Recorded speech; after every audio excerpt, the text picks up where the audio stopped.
Hello, ఈరోజు మేము egg bhurji అయితే వెరైటీగా ట్రై చేద్దాము అని చెప్పి స్టార్ట్ చేసామన్నమాట. దానిలో ఫస్ట్ ఎలా చేయాలో మీకు కూడా ఒకసారి చెప్తాను.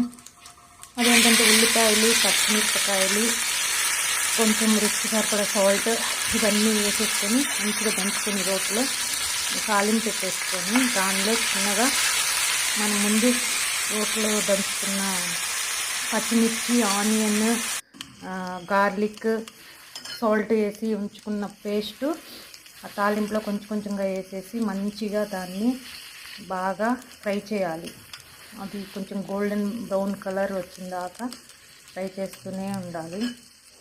ఈ ఫ్రై చేసిన తర్వాత దానిలో తర్వాత ప్రాసెస్ ఎగ్స్ వేసే ప్రాసెస్ ఉంటుంది. ఫస్ట్ ఇది గోల్డెన్ బ్రౌన్ అయిన తర్వాత దానిలో ఇప్పుడు మనం ఒక్కొక్క ఎగ్ మంచిగా కట్ చేసేసి వేసేయాలి, పగలగొట్టి వేసేయాలి.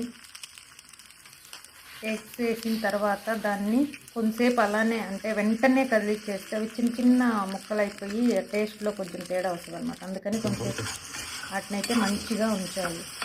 కొంతసేపు ఉంచిన తర్వాత దాన్ని చిన్నగా గరిటెతో కలపడం స్టార్ట్ చేయాలి.